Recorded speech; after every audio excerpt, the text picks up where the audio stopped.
ದಾವಣಗೆರೆ ಜಿಲ್ಲೆ ಹರಿಹರ ತಾಲೂಕು ಹರಿಹರ ನಗರದಲ್ಲಿ ತಾಲೂಕು ಕಾನೂನು ಸೇವಾ ಸಮಿತಿ, ಹರಿಹರ ತಾಲೂಕು ಆಡಳಿತ ಮತ್ತು ಆಹಾರ ಸುರಕ್ಷತೆ ಮತ್ತು ಗುಣಮಟ್ಟ ಪ್ರಾಧಿಕಾರ ದಾವಣಗೆರೆ ನಗರಸಭಾ ಕಾರ್ಯಾಲಯ ಸಂಯುಕ್ತಾಶ್ರಯದಲ್ಲಿ ಬೀದಿ ಬದಿ ವ್ಯಾಪಾರಿಗಳಿಗೆ ಮತ್ತು ಆಹಾರ ಉತ್ಪಾದನೆಗಳು ತಯಾರಕರು ಮತ್ತು ಮಾರಾಟಗಾರರ ಜಾಗೃತಾ ಕಾರ್ಯಕ್ರಮವನ್ನು ನಗರಸಭೆ ಸಭಾಂಗಣದಲ್ಲಿ ಆಯೋಜನೆ ಮಾಡಲಾಗಿತ್ತು. ಕಾರ್ಯಕ್ರಮದ ಅಧ್ಯಕ್ಷತೆಯನ್ನ ಲಾಯರ್ ಸಂಘದ ಅಧ್ಯಕ್ಷರಾದ ಆನಂದ್ ಕುಮಾರ್ ವಹಿಸಿದ್ರು. ತಾಲೂಕು ಕಾನೂನು ಸೇವಾ ಸಮಿತಿ ಅಧ್ಯಕ್ಷರಾದ ಶಾರದಾ ಶೆಟ್ಟಿ ಶಿಹಟ್ಟಿ ಕಾರ್ಯಕ್ರಮ ಉದ್ಘಾಟನೆಗೊಳಿಸಿದರು.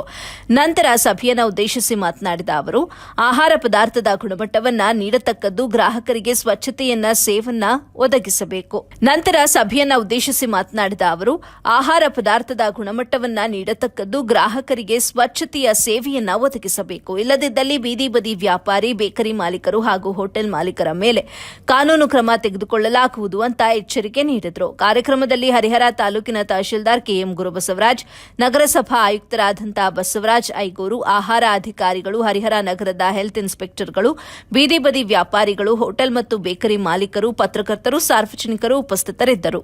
ವರದಿ ಸೈಯದ್ ಶಾಮೀರ್, ಎಬಿ ನ್ಯೂಸ್ ಕನ್ನಡ, ಹರಿಹರ. ಮೊದಲೇದಾಗಿ ಎಲ್ಲರೂ ತಮ್ಮ ಕೆಲಸ ಬಿಟ್ಟು ಬಂದು ಸಾಕಷ್ಟು ಜನ ಸೇರಿದ್ದಕ್ಕೆ ಮೊದಲು ಎಲ್ಲರಿಗೂ ತಮಗೆ ನಾನು ವಂದಿಸ್ತೇನೆ. ಆಮೇಲೆ ವೇದಿಕೆಯನ್ನು ಹಂಚಿಕೊಂಡಂತಹ ಎಲ್ಲ ಗಣ್ಯಮಾನ್ಯರಿಗೂ ವಂದಿಸ್ತಾ,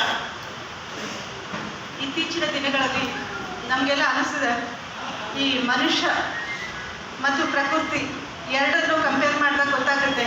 ನೋಡಿ, ನಾವು ಎಷ್ಟೊಂದು ದೌರ್ಜನ್ಯಗಳೆಲ್ಲ ಎದುರ್ತೇವೆ ಅಲ್ವಾ?